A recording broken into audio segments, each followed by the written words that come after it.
이 행동을 보이면 즉시 거리를 두십시오. 그런 사람 곁에서는 여러분의 마음이 절대 편안해질 수 없습니다. 여러분, 혹시 누군가를 만나고 돌아온 날 밤 이상하게 잠이 오지 않았던 적이 있으십니까? 분명히 싸운 것도 아니고 큰일이 있었던 것도 아닌데 가슴 한 구석이 묵직하게 눌리는 느낌 말입니다. 천장을 바라보며 오늘 했던 말들을 곱씹게 되고 내가 무슨 말을 잘못했나, 내가 왜 그런 기분이 드는 걸까, 이런 생각이 꼬리에 꼬리를 물고 이어집니다. 그러다 새벽녘이 되어서야 겨우 눈을 붙이고 다음 날 아침에는 괜히 피곤하고 기운이 없습니다. 아마 그 느낌을 아시는 분이 많으실 겁니다. 저 역시 그 길을 다 걸어왔습니다. 100년이 넘는 세월을 살아오면서 정말 많은 사람을 만났습니다. 대학에서 오랜 세월 학생들을 가르쳤고 동료 교수들과 연구도 했고 친구들과 어울렸고 가족과 부대끼며 살았습니다. 그 수많은 만남 속에서 저도 사람 때문에 마음이 아팠던 적이 한두 번이 아닙니다. 특히 젊은 시절 모든 사람과 잘 지내야 한다는 생각에 참고 또 참았던 시간이 있었습니다. 그런데 나이가 들어 뒤돌아보니 그때 참았던 것들이 제 인생에서 가장 큰 상처로 남아있더군요. 오늘 제가 여러분께 드리고 싶은 이야기는 바로 이것입니다. 어떤 사람을 곁에 두어야 하고 어떤 사람과는 거리를 두어야 하는가. 이것을 아시는 분과 모르시는 분의 노후는 완전히 달라집니다. 아시는 분은 마음이 편안하고 하루하루가 평화롭습니다. 모르시는 분은 사람 때문에 밤잠을 설치고 가슴앓이를 하고 결국 몸까지 상하게 됩니다. 오늘 이 이야기가 여러분의 남은 인생에 평생의 지혜가 될 것이라 믿으신다면 잠시 멈추시고 구독과 좋아요를 눌러 두십시오. 좋은 것은 나눌수록 커지는 법이니 주변의 소중한 벗들에게도 이 지혜를 꼭 전해주시기 바랍니다. 혼자 듣고 흘려보내기에는 너무 아까운 이야기입니다. 자, 이제 본격적으로 말씀을 드리겠습니다. 여러분, 사람의 본성이라는 것은 참 묘한 겁니다. 겉으로 보이는 모습과 속에 담긴 마음이 같은 사람이 있는가 하면 완전히 다른 사람도 있습니다. 문제는 그 차이가 처음에는 잘 보이지 않는다는 것입니다. 오히려 속이 좋지 않은 사람일수록 겉은 더 화려하게 꾸미는 경우가 많습니다. 말이 달콤하고 웃음이 환하고 처음 만났을 때는 정말 좋은 사람처럼 보입니다. 그래서 우리는 마음을 열게 되고 가까워지게 되고 시간이 지나서야 그 사람의 진짜 모습을 보게 됩니다. 제가 오랜 세월 사람을 보면서 깨달은 것이 하나 있습니다. 사람의 본성은 큰 사건에서 드러나는 것이 아니라 아주 작은 순간에 드러난다는 것입니다. 대단한 일이 있을 때는 누구나 조심합니다. 남의 눈을 의식하기 때문입니다. 하지만 사소한 순간, 아무도 보지 않는다고 생각하는 순간에는 자기도 모르게 본성이 튀어나옵니다. 그 순간을 놓치지 않고 보셔야 합니다. 제가 대학에서 가르칠 때 일입니다. 한 동료 교수가 있었는데 학생들 앞에서는 정말 훌륭한 분이었습니다. 강의도 잘하셨고 학생들에게 친절하셨고 학교 행사에도 열심히셨습니다. 그런데 어느 날 교직원 식당에서 밥을 먹다가 저는 그분의 다른 얼굴을 보게 되었습니다. 식당 아주머니가 국을 가져다 주다가 조금 흘렸습니다. 정말 아주 조금이었습니다. 그런데 그분의 표정이 순간 싸늘하게 변하더군요. 눈을 마주치지도 않고 이게 뭐야, 조심 좀 하시지라고 말했습니다. 아주머니가 연신 죄송합니다 하며 닦았지만 그분은 끝까지 불쾌한 표정을 거두지 않았습니다. 저는 그 순간을 잊을 수가 없습니다. 학생들 앞에서 보이던 모습과 너무나 달랐기 때문입니다. 그리고 시간이 지나면서 그분의 진짜 모습이 하나둘씩 드러나기 시작했습니다. 자기보다 약한 위치에 있는 사람에게는 함부로 대하고 윗사람에게는 극진히 대하는 모습 말입니다. 결국 그분은 몇 년 후 학교에서 큰 문제를 일으키고 떠나셨습니다. 여러분, 사람을 볼 때 가장 중요한 것은 그 사람이 나에게 어떻게 하느냐가 아닙니다. 그 사람이 자기보다 약한 사람에게 어떻게 하느냐입니다.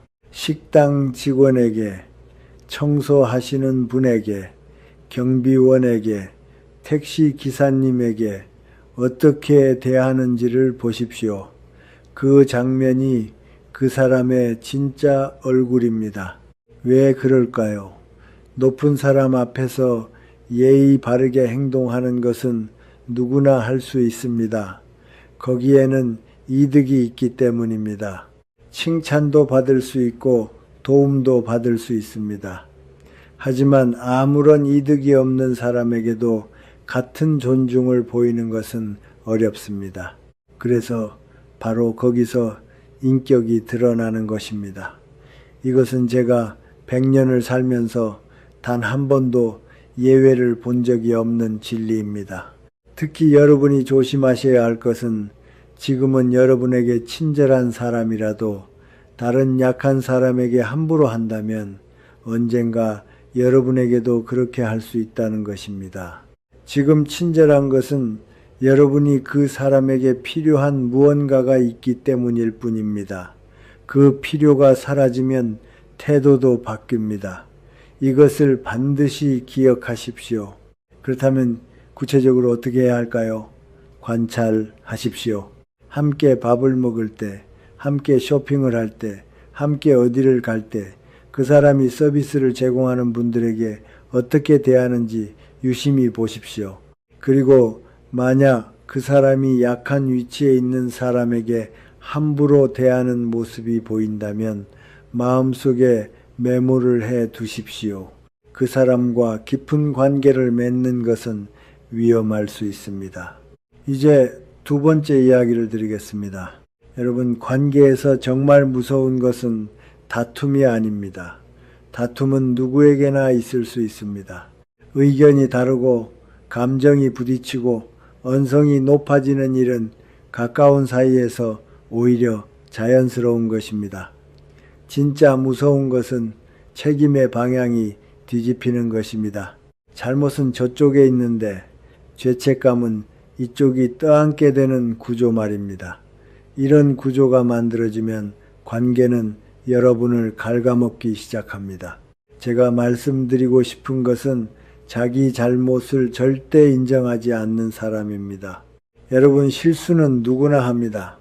나이와 상관없이, 지위와 상관없이 아무리 똑똑한 사람도 실수를 합니다. 저도 100년 넘게 살면서 셀 수 없이 많은 실수를 했습니다. 중요한 것은 실수 자체가 아닙니다.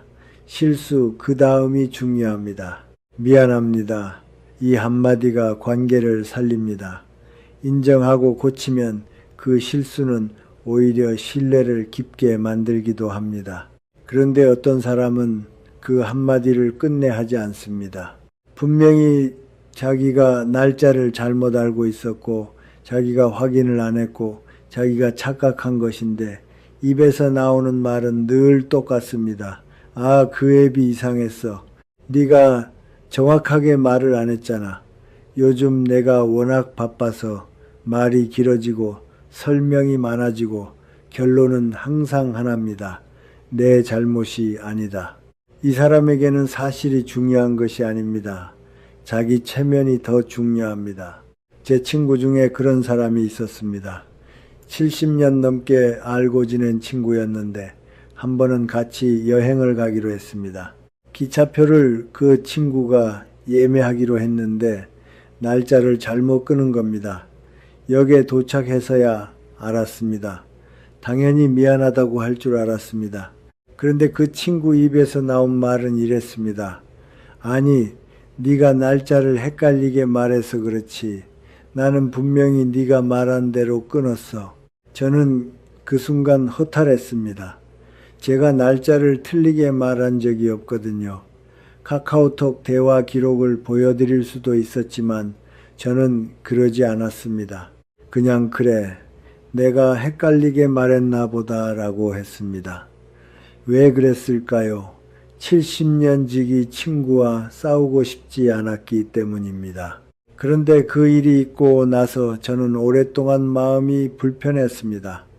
내가 잘못한 것도 아닌데 왜 내가 미안하다고 해야 하나, 이런 생각이 자꾸 들었습니다. 여러분, 이것이 바로 문제입니다. 자기 잘못을 인정하지 않는 사람과 가까이 지내면 여러분이 이상한 역할을 맡게 됩니다. 원래는 그 사람이 사과해야 하는 상황인데 어느새 여러분이 사과하게 됩니다. 내가 좀 더 확인했어야 했는데, 내가 괜히 말했나, 이런 말이 입에서 나오기 시작합니다. 잘못은 저쪽인데 죄책감은 이쪽이 챙기게 됩니다. 이것이 반복되면 여러분은 점점 자신감을 잃습니다. 내가 뭘 해도 불편한 일이 생기는 것 같고, 내가 늘 부족한 사람인 것 같고, 결국 말수를 줄이게 됩니다. 갈등이 생길까봐 조심하고 또 조심합니다. 그러다 어느 날 관계가 아니라 관리가 되어버립니다. 상대의 기분을 맞추는 관리, 상대의 책임을 대신 짊어지는 관리 말입니다. 여러분, 그건 우정도 아니고 인간관계도 아닙니다. 그건 희생입니다. 희생은 가끔은 아름다운 것이지만 한쪽만 계속 희생하는 관계는 결국 무너집니다. 무너지기 전에 여러분의 마음이 먼저 병이 듭니다. 그래서 저는 여러분께 묻고 싶습니다. 지금 여러분 곁에 명백한 잘못 앞에서도 미안하다는 말 한마디를 못하는 사람이 있습니까? 그 사람이 정말 여러분의 마음을 존중하는 사람일까요? 존중은 말이 아니라 태도에서 나옵니다. 잘못을 인정하는 태도, 그것이 상대를 사람으로 대하는 최소한의 예의입니다. 혹시 여러분은 이렇게 생각하실지 모릅니다. 그래도 그 사람도 사정이 있겠지. 물론 사정은 있을 수 있습니다. 하지만 사정이 있다고 해서 책임이 사라지지는 않습니다. 피곤해도 힘들어도 바빠도 잘못을 했으면 인정할 수 있어야 합니다. 인정하지 못하는 사람은 결국 누군가에게 책임을 떠넘길 사람입니다. 그리고 그 누군가가 여러분이 될 가능성이 큽니다. 특히 여러분이 착하고 참고 관계를 지키려는 사람이면 그럴수록 더 그렇습니다. 착한 사람은 쉽게 이용당합니다. 왜냐하면 착한 사람은 마지막까지 내가 참으면 되지라고 생각하기 때문입니다. 그런데 그 참음은 덕이 아니라 상대에게는 더 해도 된다는 허락이 될 때가 있습니다. 이제부터는 단호해지셔야 합니다. 관계는 노력으로만 유지되는 것이 아닙니다. 서로 책임을 나눌 때 유지됩니다. 한쪽이 계속 인정하지 않으면 관계는 기울어집니다. 여러분이 한 발 양보하면 상대는 두 발을 요구합니다. 여러분이 한번 대신 사과하면 상대는 다음에도 대신 사과하길 기대합니다. 그러니 첫 번째 기준을 분명히 하십시오. 명백한 잘못 앞에서 인정하지 않고 핑계부터 찾는 사람, 그 사람은 언젠가 반드시 여러분에게 책임을 떠넘깁니다. 그때 여러분이 상처받기 전에 지금부터 거리 두는 연습을 하십시오. 그것은 냉정함이 아니라 자기 자신을 지키는 성숙함입니다. 세 번째 이야기를 드리겠습니다. 여러분, 인간관계에서 상처가 깊어지는 순간은 언제일까요? 싸웠을 때가 아닙니다. 내가 마음을 꺼냈는데 그 마음이 제대로 도착하지 않았을 때입니다. 말을 했는데도 듣는 사람이 없는 느낌, 속상한 이야기를 했는데도 위로는커녕 내 이야기가 공중에서 사라져 버리는 느낌. 그럴 때 사람은 묘하게 허탈해지고 더 외로워집니다.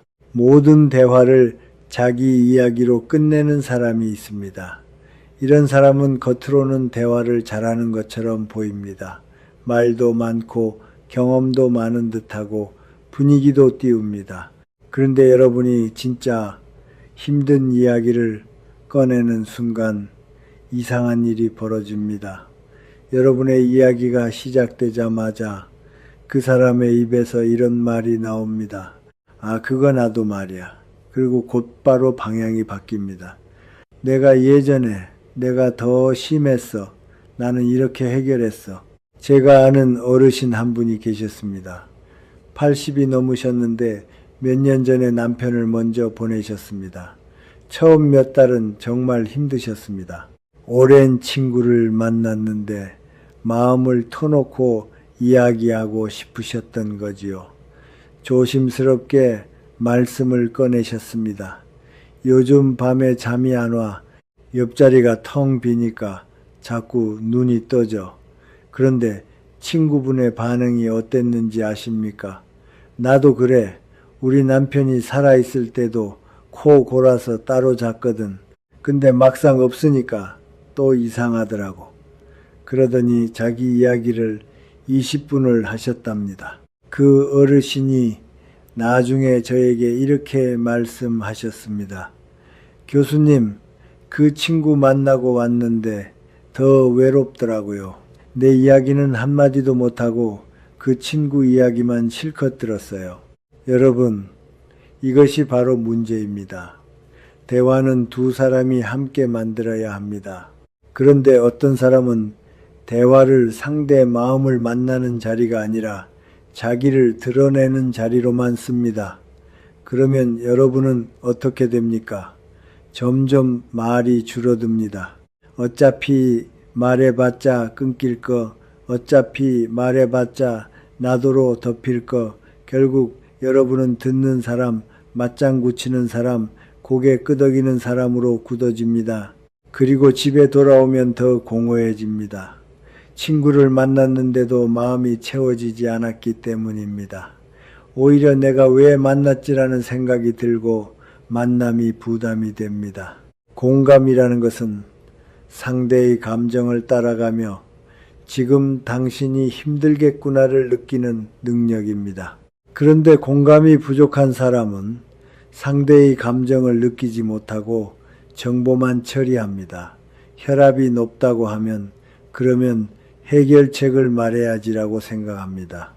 그래서 위로 대신 처방을 내놓고 질문 대신 자기 경험을 늘어놓습니다. 문제는 여러분이 원하는 것이 해결책이 아닐 때가 많다는 것입니다. 사람은 종종 해결보다 이해가 필요합니다. 그래, 많이 걱정됐겠구나. 그 마음이 힘들었겠다. 이 한마디가 사람을 살립니다. 그런데 자기 이야기로 끝내는 사람은 그 한마디를 못합니다. 아니, 그 한마디의 가치를 모릅니다. 더 무서운 특징이 있습니다. 이런 사람들은 대화를 경쟁으로 만들어버립니다. 여러분이 무릎이 아프다고 하면 나는 더 아파로 갑니다. 여러분이 요즘 힘들다고 하면 나도 옛날에 더 힘들었어가 됩니다. 여러분의 기쁨도 마찬가지입니다. 좋은 일이 있었다고 하면 나는 더 큰 일이 있었어로 덮어버립니다. 그러면 여러분은 어떤 감정을 배우게 됩니까? 기쁨도 말하지 못하고 슬픔도 말하지 못합니다. 결국 그 사람 앞에서 여러분의 감정은 점점 숨게 됩니다. 관계가 깊어지는 것이 아니라 여러분이 줄어드는 관계가 됩니다. 듣는 것이 말하는 것보다 어렵고 귀하다는 말이 있습니다. 말하는 것은 누구나 합니다. 하지만 들어주는 것은 아무나 못합니다.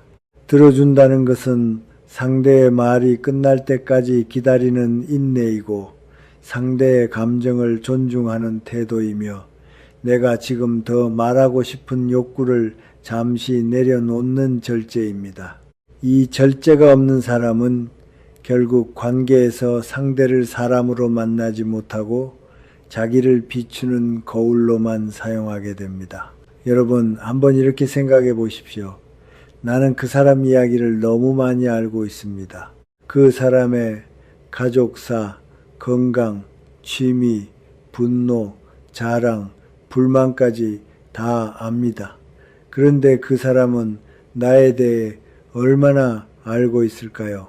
내 마음이 어떤지, 내가 무엇을 두려워하는지, 내가 무엇에 기뻐하는지 그 사람은 모릅니다. 관심이 없기 때문입니다. 관심이 없으면 질문이 없습니다. 질문이 없으면 공감도 없습니다. 그러니 관계는 자연스럽게 얕아집니다. 오래 만났다고 해서 깊어지는 것이 아닙니다.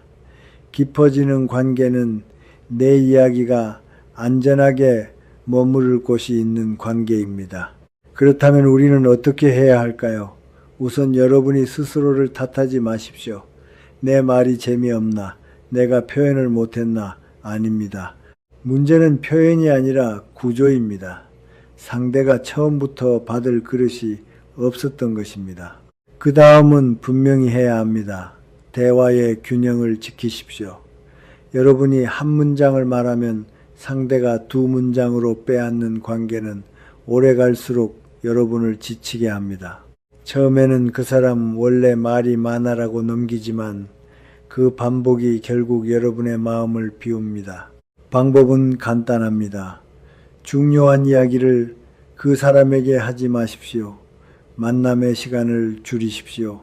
깊은 관계를 맺지 마십시오. 그리고 여러분의 이야기를 진심으로 들어주는 사람에게 시간을 쓰십시오. 여러분의 말에 귀 기울이고 중간에 끊지 않고 질문하고 그랬구나라고 받아주는 사람. 그런 사람이 진짜 사람입니다. 네 번째 이야기를 드리겠습니다.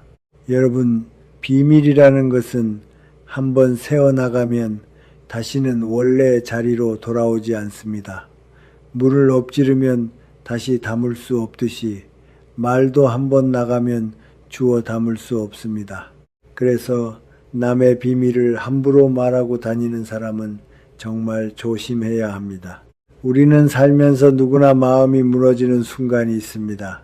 가족 문제, 자식 문제, 건강 문제, 돈 문제, 이런 이야기는 아무에게나 꺼낼 수 없습니다. 그래서 어렵게 한 사람을 선택합니다. 너한테만 말하는 거야. 정말 부탁인데 비밀로 해줘.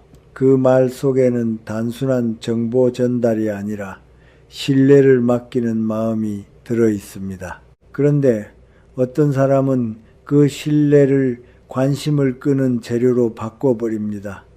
아주 자연스럽게, 아주 가볍게요. 걱정돼서 조언을 구하려고 나쁜 뜻이 아니라 이렇게 말하면서요. 하지만 여러분, 비밀을 흘리는 순간부터 이미 나쁜 뜻이 시작된 것입니다. 뜻이 나쁘냐 좋으냐가 중요한 것이 아닙니다. 결과가 상대를 다치게 하면 그건 나쁜 행동입니다. 제가 경험한 일입니다. 몇십 년 전 제 연구실에서 일하던 젊은 조교가 있었습니다. 집안 사정이 어려워서 학비를 내기가 힘들었는데 저에게만 조심스럽게 말씀을 하셨습니다. 교수님, 제가 사실 학비 때문에 고민이 많습니다. 장학금 추천서를 좀 써주실 수 있으시겠습니까? 저는 물론 써드렸습니다. 그런데 며칠 후 학과 사무실에서 다른 교수님이 저한테 이렇게 말씀하시더군요. 그 조교 집안이 그렇게 어려운 줄 몰랐네요. 저는 깜짝 놀랐습니다. 제가 말한 적이 없거든요. 알고 보니 다른 조교에게 그 학생이 털어놓았는데 그 조교가 또 다른 사람에게 말한 것이었습니다. 한 명한테만 살짝 물어봤다고 하지만 며칠 만에 여러 사람이 알게 된 것입니다. 그 학생이 나중에 저를 찾아왔습니다. 눈이 빨갛게 충혈되어 있었습니다. 교수님, 제가 그 이야기를 한 것이 너무 후회됩니다. 저는 마음이 아팠습니다. 어렵게 꺼낸 이야기가 하루아침에 남의 입에서 가십이 되어 돌아왔으니까요. 여러분, 왜 이런 일이 생길까요? 어떤 사람은 타인의 비밀을 지키는 것을 무거운 일로 느낍니다. 반면 어떤 사람은 타인의 비밀을 가벼운 소재로 느낍니다. 여기서 인간의 차이가 납니다. 비밀을 무겁게 여기는 사람은 상대의 마음을 먼저 생각합니다. 이 이야기는 그 사람에게 아픈 이야기다. 내가 지켜야 한다. 이렇게 느낍니다. 하지만 비밀을 가볍게 여기는 사람은 다르게 느낍니다. 이 이야기하면 사람들이 나를 주목하겠지. 내가 정보가 많은 사람으로 보이겠지. 결국 비밀은 그들에게 자기 존재감을 높이는 도구가 됩니다. 여러분이 꼭 기억하셔야 할 문장이 있습니다. 남의 비밀을 여러분에게 쉽게 말하는 사람은 여러분의 비밀도 쉽게 말합니다. 이것은 예외가 거의 없습니다. 처음에는 달콤하게 말합니다. 나는 너한테만 말하는 거야. 그런데 그 말이 사실이라면 왜 굳이 너한테만이라는 말을 강조할까요? 진짜로 비밀을 지키는 사람은 오히려 조용합니다. 말이 없습니다. 묻지 않으면 꺼내지 않습니다. 반대로 입이 가벼운 사람은 나만 아는 이야기라는 포장지로 관심을 끕니다. 그리고 그 포장지를 뜯는 순간 그 비밀은 이미 안전하지 않습니다. 비밀을 지키는 것이 신의 시작이다라는 말이 있습니다. 신뢰라는 것은 거창한 약속에서 생기는 것이 아닙니다. 아주 작은 말 한마디를 지키는 것에서 시작됩니다. 그렇다면 우리는 어떻게 해야 할까요? 여기서 중요한 것은 따지기가 아니라 경계입니다. 그 사람을 붙잡고 싸워도 비밀은 이미 나갔습니다. 그 사람에게 화를 내도 그 사람은 이렇게 말할 것입니다. 내가 뭘 그렇게 큰 잘못했어. 너무 예민한 거 아니냐. 바로 이것이 문제입니다. 타인의 마음을 다치게 해놓고도 그 다침을 이해하지 못하는 사람이라는 증거입니다. 그러니 여러분이 할 일은 간단합니다. 마음을 닫으십시오. 정보를 주지 마십시오. 사적인 이야기를 줄이십시오. 거리를 두십시오. 깊은 관계를 맺지 마십시오. 관계는 유지하되 깊이를 조절하는 것입니다.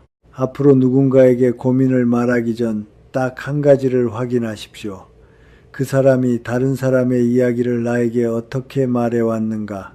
늘 누군가의 사정을 재미있게 전하고 내가 들었는 대로 시작하는 사람이었다면 그 사람에게는 여러분의 비밀을 맡기지 마십시오. 그것은 신뢰가 아니라 위험을 맡기는 것입니다. 다섯 번째 이야기를 드리겠습니다. 여러분, 인간관계에서 가장 피곤한 사람은 나쁜 말을 하는 사람이 아닙니다. 감정을 통제하지 못하는 사람입니다. 말이 독해도 시간이 지나면 잊히는 경우가 있습니다. 하지만 감정이 폭발하는 사람 옆에 있으면 여러분의 몸이 먼저 반응합니다. 심장이 조마조마해지고 말이 조심스러워지고 약속 전부터 피곤해집니다. 이런 사람들은 대개 이렇게 시작합니다. 아주 사소한 일에서 갑자기 목소리가 커집니다. 커피가 5분 늦게 나왔다고 직원에게 날이 선 말이 튀어나옵니다. 왜 이렇게 늦어? 확인도 안 하고 내오나? 상대가 사과해도 멈추지 않습니다. 분노의 크기가 상황의 크기와 맞지 않습니다. 우리는 그 장면을 보면서 속으로 이렇게 느낍니다. 저 정도 일로 저렇게까지 화낼 일인가 그렇습니다. 화낼 일이 아닙니다. 그런데도 화를 냅니다. 왜냐하면 그 분노는 지금 눈앞에 커피 때문이 아니라 그 사람 안에 쌓여있던 불안과 좌절이 밖으로 터지는 방식이기 때문입니다. 여러분, 분노는 종종 상황을 핑계로 삼습니다. 진짜 원인은 내면에 있는데 표면에서는 외부 탓을 합니다. 그래서 이런 사람들은 같은 패턴을 반복합니다. 음식이 늦어도 화, 길이 막혀도 화, 누군가가 실수해도 화, 심지어 자신이 조금 불편해도 화입니다. 그때 옆에 있는 사람은 어떤 역할을 하게 될까요? 감정의 방파제가 됩니다. 괜찮아. 그럴 수도 있지. 그만해. 창피해. 이렇게 달래고 수습합니다.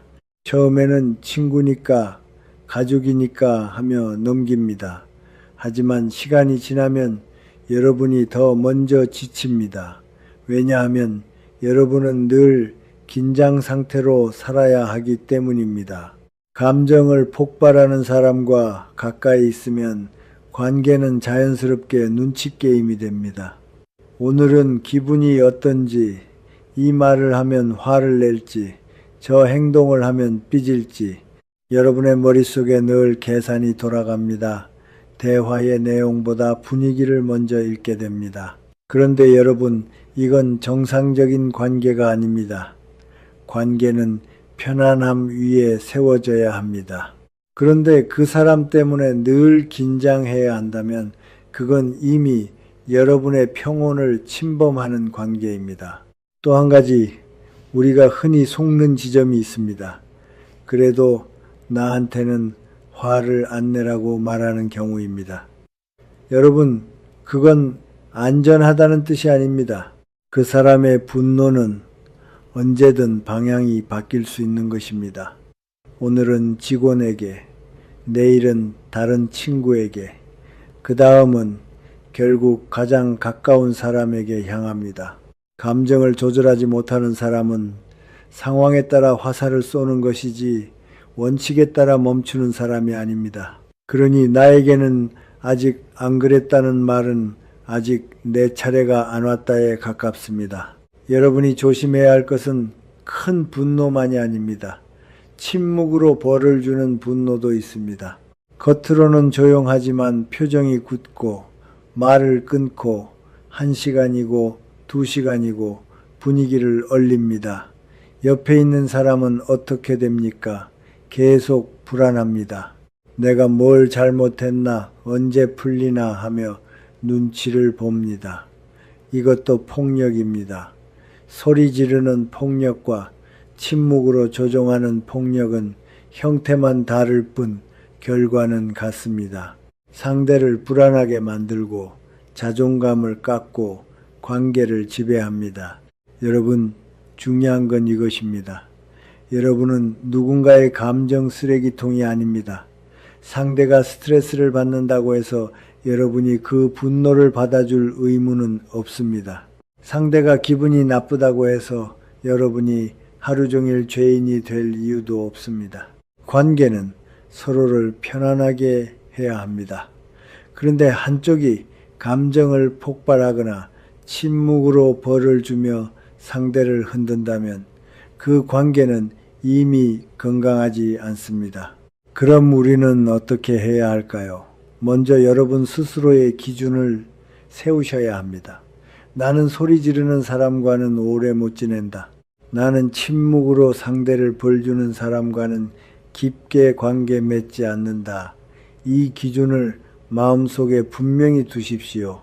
그리고 두 번째, 그 사람이 감정을 폭발할 때 여러분이 수습 역할을 자동으로 맡지 마십시오. 물론 당장 그 자리에서 분위기를 살려야 하는 상황도 있을 수 있습니다. 하지만 반복적으로 여러분이 수습하면 그 사람은 더 쉽게 폭발합니다.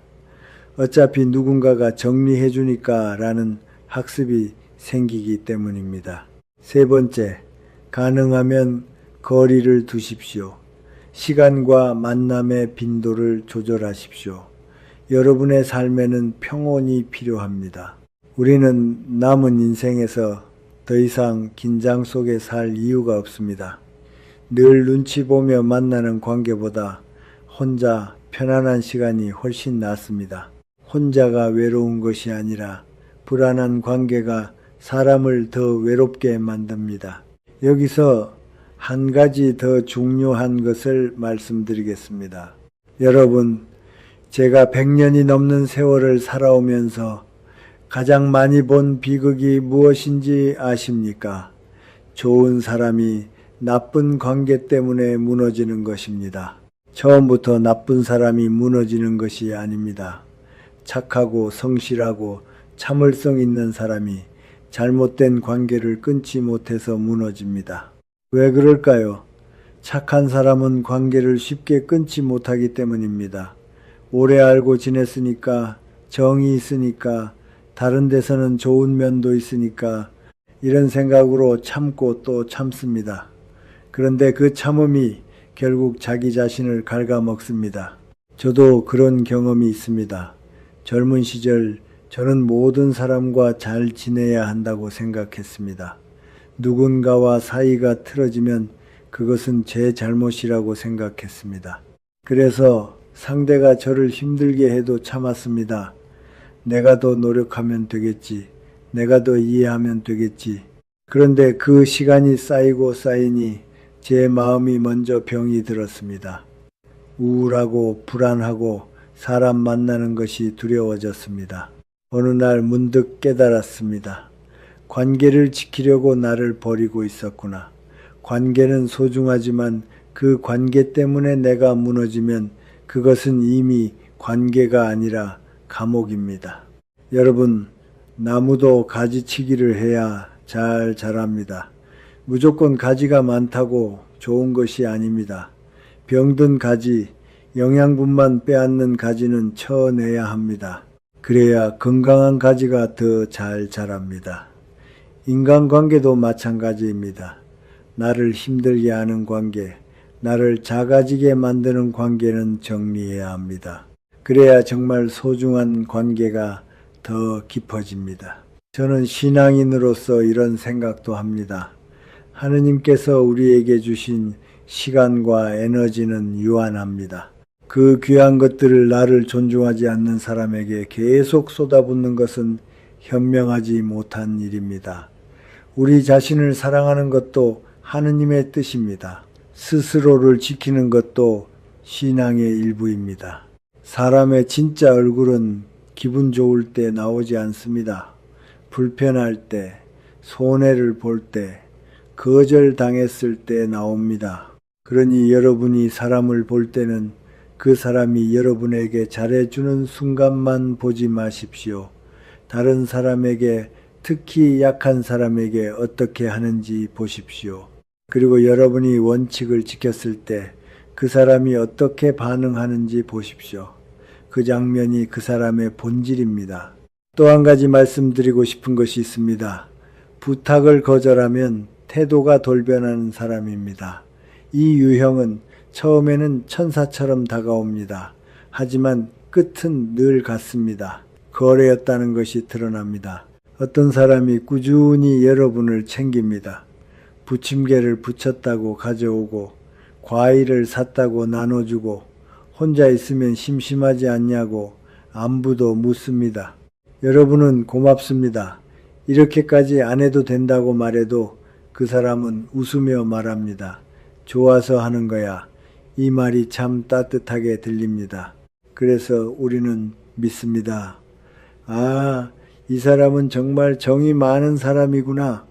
그런데 시간이 지나 그 사람이 조심스럽게 한 가지를 꺼냅니다. 보증을 좀 서 달라거나 돈을 잠깐 빌려 달라거나 누군가에게 부탁을 전해 달라거나 그 부탁은 겉으로는 작아 보이지만 여러분 인생을 흔들 수 있는 부탁일 때가 많습니다. 여러분이 그 부탁을 거절합니다. 이유는 충분합니다. 원칙이 있고 가족과의 약속이 있고 살아오며 배운 교훈이 있기 때문입니다. 여러분은 미안하다고 말합니다. 마음은 있지만 어렵다고 말합니다. 그런데 바로 그 순간 그 사람의 표정이 바뀝니다. 목소리가 달라지고 말이 짧아지고 서운함이 아니라 분노와 계산이 섞인 기운이 올라옵니다. 그동안 내가 얼마나 챙겼는데 이럴 줄 알았으면 끝까지 말하지 않아도 뜻은 분명합니다. 투자 대비 수익이 없다는 불만입니다. 그리고 그 다음 날부터 연락이 뚝 끊깁니다. 길에서 마주쳐도 인사만 하고 지나갑니다. 과일도 반찬도 안부도 사라집니다. 여러분은 허탈합니다. 1년의 친절이 진심이 아니었나? 바로 그것입니다. 진심이 아니라 계산이었습니다. 여러분, 이 유형이 가장 무서운 이유는 친절이 미끼로 쓰인다는 점입니다. 친절 자체는 좋은 것입니다. 우리는 친절한 사람에게 마음이 열립니다. 그런데 어떤 사람은 친절을 순수한 마음이 아니라 심리적 빚을 쌓는 도구로 씁니다. 오늘은 반찬을 주고 내일은 안부를 묻고 그 다음은 도와주고 그렇게 쌓아두는 것입니다. 그리고 언젠가 큰 부탁을 꺼낼 때 상대가 거절하기 어렵게 만듭니다. 내가 이만큼 했는데라는 압박이 작동하니까요. 이것은 관계가 아닙니다. 거래입니다. 거래는 항상 계산서를 요구합니다. 진짜 관계는 이익이 아니라 마음으로 맺어진다는 것을 기억하십시오. 마음으로 맺어진 관계는 여러분이 거절해도 무너지지 않습니다. 오히려 이해합니다. 그럴 수도 있지, 네 사정이 있겠지 하며 관계는 그대로 유지됩니다. 왜냐하면 그 관계의 목적이 얻어내기가 아니라 함께하기이기 때문입니다. 하지만 거래로 맺어진 관계는 다릅니다. 이익이 안 되면 끝입니다. 거절은 곧 손해로 해석되고 손해가 확정되면 철수합니다. 그래서 거절 한 번에 태도가 달라집니다. 여러분이 여기서 절대 속지 말아야 할 말이 있습니다.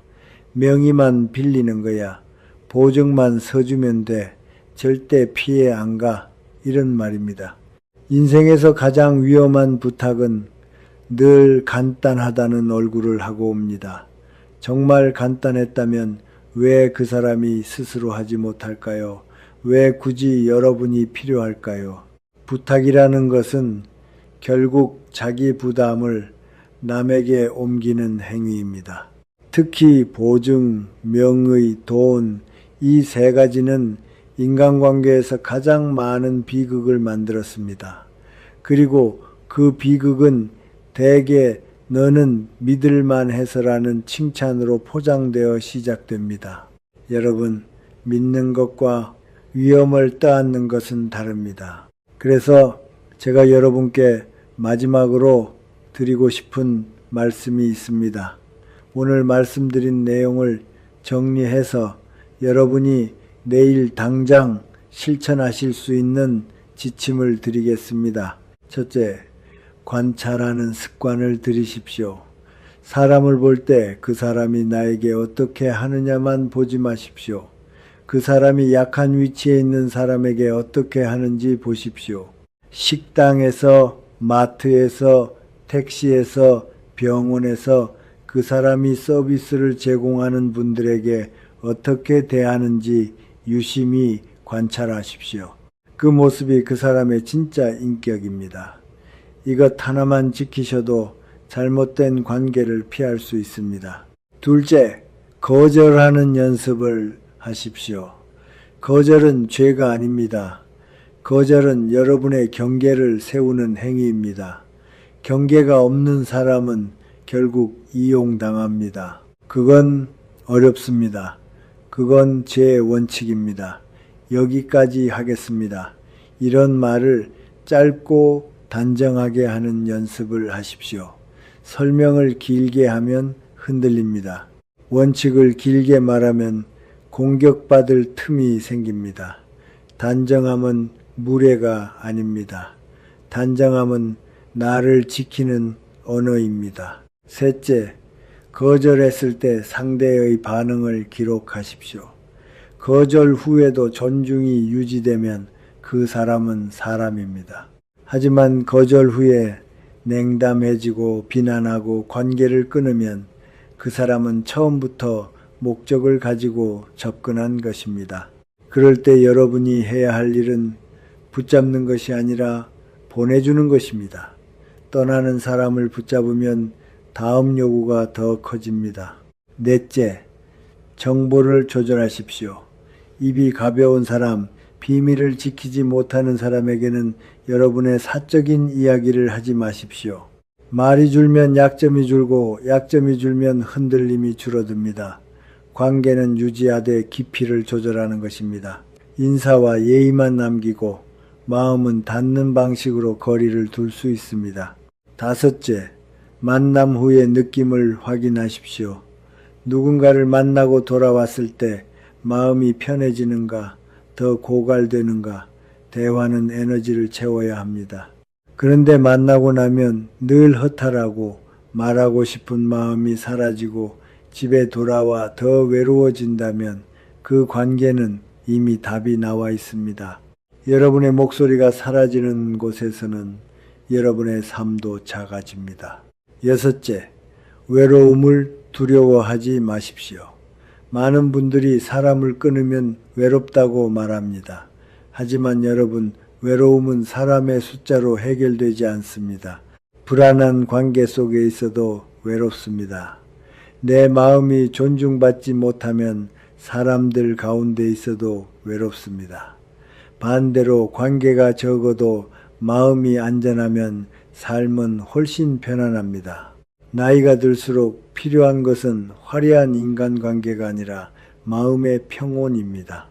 일곱째, 나를 작아지게 만드는 사람과는 멀어지고 나를 편안하게 만드는 사람 곁으로 가십시오. 나의 마음을 가볍게 하는 사람에게 시간을 쓰십시오. 나를 존중해주는 사람에게 웃음을 주십시오. 그리고 무엇보다 여러분 스스로를 존중하십시오. 관계를 정리하는 순간은 아픈 순간이지만 그 아픔 뒤에는 반드시 평온이 옵니다. 이제 마지막 말씀을 드리겠습니다. 여러분, 오늘 저와 함께 나눈 이야기의 핵심은 하나입니다. 사람을 존재로 보지 않고 도구로 보는 사람을 곁에 두지 마십시오.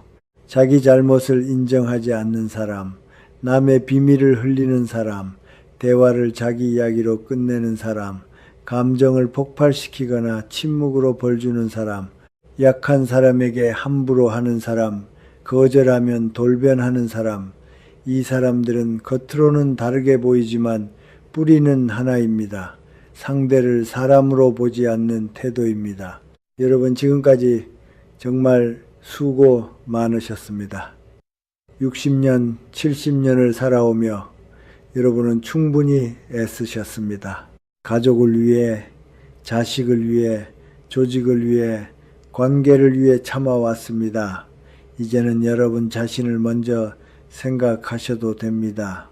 여러분을 힘들게 하는 사람에게 더 이상 마음을 쓰지 않아도 됩니다. 그건 이기적인 것이 아니라 너무 늦게 배운 지혜입니다. 저도 100년이 넘게 살았지만 아직도 배우고 있습니다. 아직도 사람 때문에 마음이 아플 때가 있고 아직도 관계 때문에 고민할 때가 있습니다. 하지만 한 가지는 분명히 알게 되었습니다. 나를 존중하지 않는 관계에 에너지를 쏟는 것은 남은 인생을 낭비하는 것이라는 것을요. 여러분은 존중받을 자격이 있습니다. 여러분은 그 자체로 소중한 사람입니다. 거절 한 번에 사라지는 사람은 애초에 여러분을 사람으로 보지 않았던 것입니다. 그러니 미련 두지 마십시오. 보내주십시오. 그리고 남은 시간은 조건 없이, 계산 없이 여러분을 아끼는 사람에게 쓰십시오. 그것이 노년의 평온이고 삶의 품격입니다. 오늘 이야기가 유익하셨다면 좋아요와 구독부터 얼른 눌러두십시오. 좋은 것은 나눌수록 커지는 법이니 카카오톡이든 밴드든 가족 단톡방이든 주변의 소중한 벗들에게도 이 지혜를 꼭 전해주시기 바랍니다. 그리고 지금 이 영상을 어디서 보고 계시는지 댓글에 남겨두십시오. 서울, 부산, 대구, 멀리 미국이어도 좋습니다. 여러분이 댓글을 남겨주시면 다음번에 제가 인사할 때 그 지역을 잊지 않고 기억하겠습니다. 알림 설정까지 해두시면 앞으로 전해드릴 귀한 인생 지혜를 놓치는 일은 없으실 것입니다. 오늘 나눈 지혜가 여러분의 남은 길을 밝히는 등불이 되기를, 그리하여 하루하루가 금쪽같이 귀하고 평화롭기를 진심으로 바랍니다. 100년을 넘게 살아온 저 김형석이 오늘도 여러분의 평안을 빕니다. 고맙습니다.